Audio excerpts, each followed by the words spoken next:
Hi, welcome to the In Conversation session at the nasscom GCC conclave in Bangalore. I have with me Kalpana from GT Digital. Welcome, Kalpana. Thank you.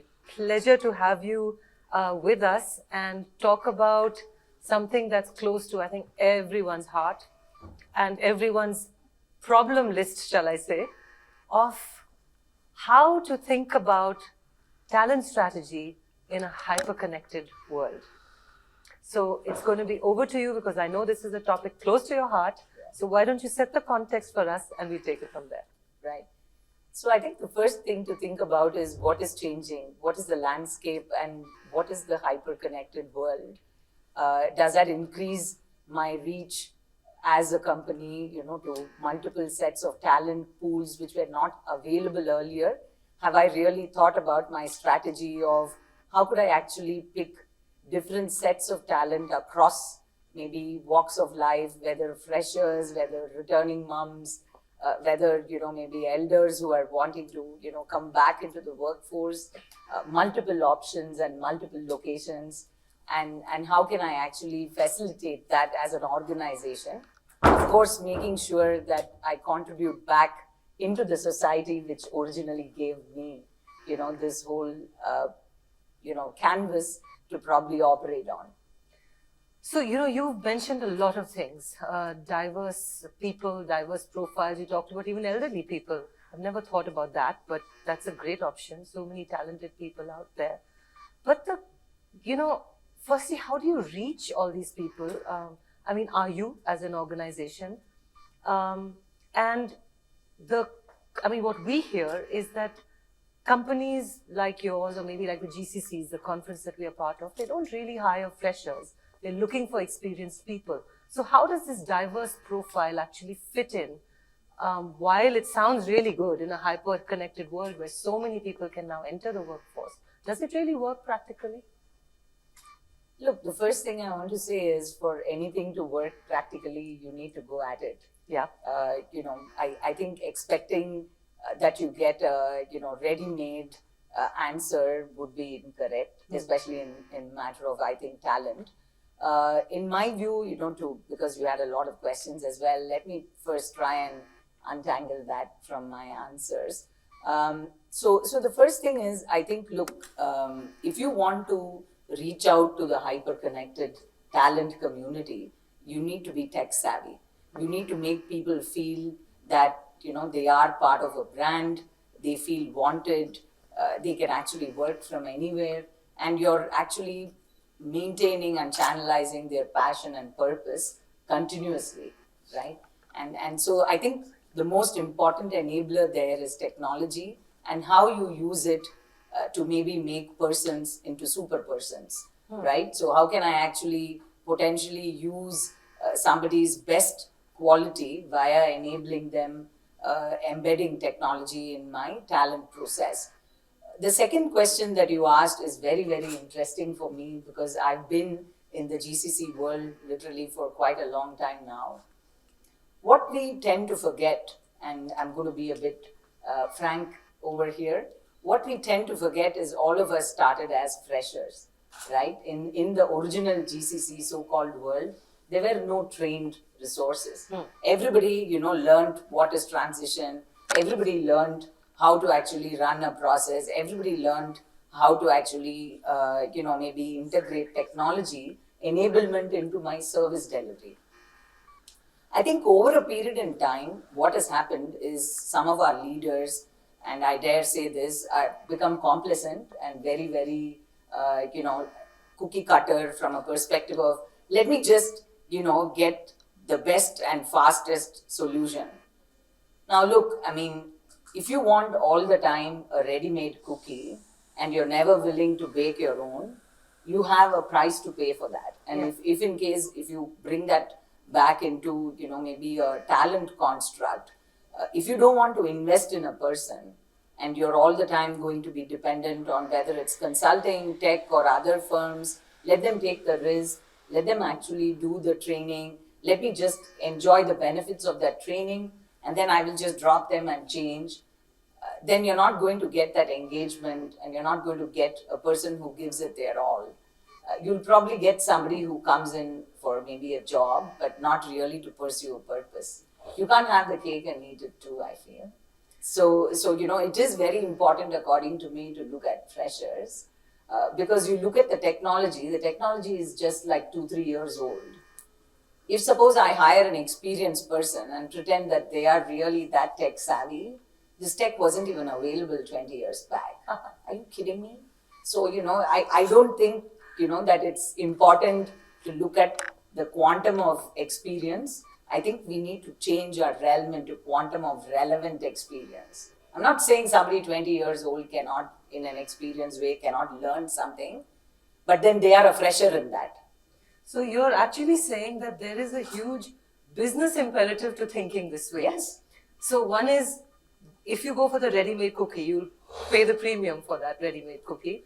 The other is, what we hear a lot of time in the skilling world, is that today companies are looking for learnability. Yes. So if you're looking for someone with 5 years who's born with technology in their hands, is definitely a lot more quick off the bat than someone with much, much longer experience. That's a really interesting perspective, Kalpana. Yeah, but look, as with anything else, any extreme is always, I feel not very great.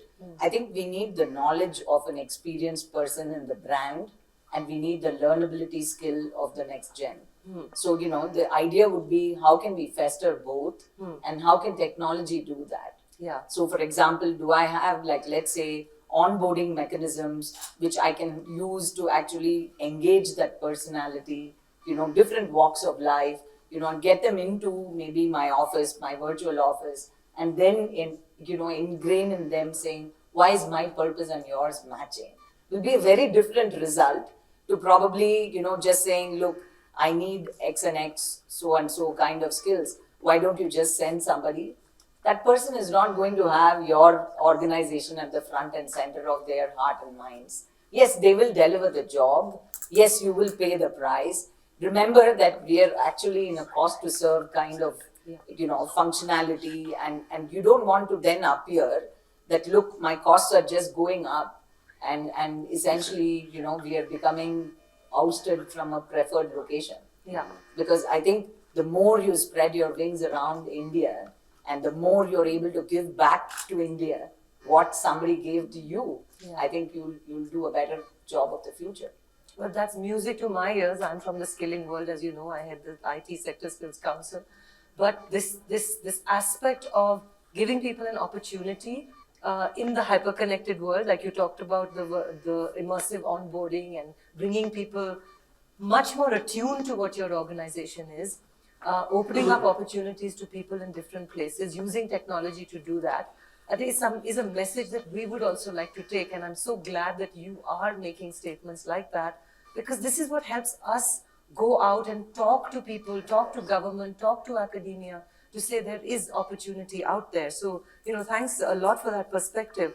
And I mean, we can't talk about talent without talking about skills. And in today's world, where AI is everywhere, generative AI is, on everybody's tip of everyone's tongue. What are your views on how skills are changing in of course, the hyper-connected world, which is the topic of our talk, but I would say AI is like layered on top of everything today.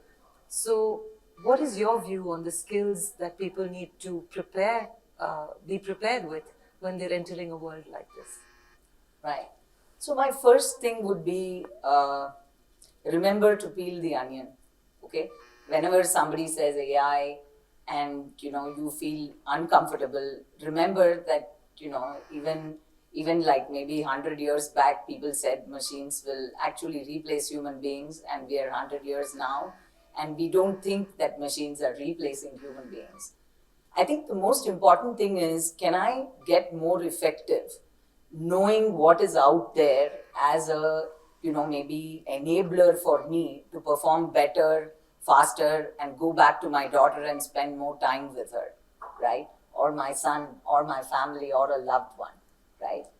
So let's bring this in perspective, right? Assume that, that let's say I'm actually a digital marketer, and I actually need to generate different kind of profiles for maybe my company, and so on and so forth. Perhaps, people think AI will replace the marketeer. Yes, AI could replace some of the tasks that the marketeer does, but I think eventually the creativity of the human being, the cognitive creativity can never be replaced. That's my view. Yes, AI will learn faster. It can actually look at plethora of information and learn much, much faster. But it's still going to be a pen which needs to be held by a hand. Yeah. And I think the hand is always going to be a human hand.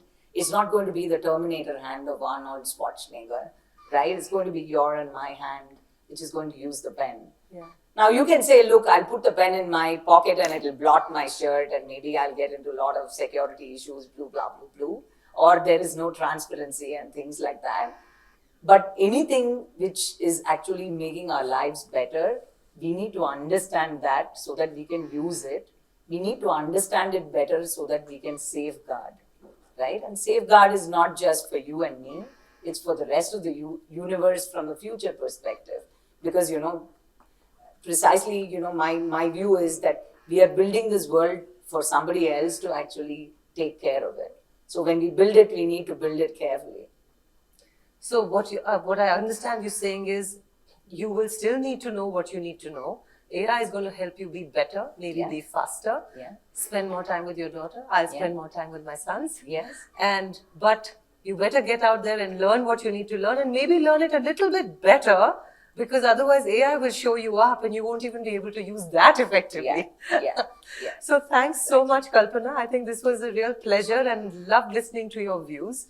I hope this message is taken away by a lot of people who view this, that you can democratize where you hire from. There are lots of people out there.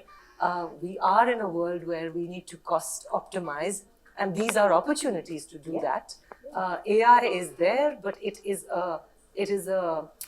can help you, but it will never replace you. And I think that's a great note to sign off on. So thank you very much. Thanks. I just want to say a last thing, that perhaps, if you look at the social construct of the GCC, I would request every leader to think back and see what did I give back to this society, which is actually promoting me in a GCC construct? Or am I just being too safe, not taking any bets, and actually playing it super safe, but an expensive safe? I love that. And I'll make a plug, I think, for nasscom Future Skills Prime and for our Skill India mission to say, when companies like yours make statements like this of how we can give back, I think it helps us promote our mission, that when we can get out there and tell all colleges or training companies or aspiring learners out there that there are companies that are willing to come out and extend their hand, provided you make the investment in yourself too. So thank you very much for that. Thank you. And thank you. Thanks.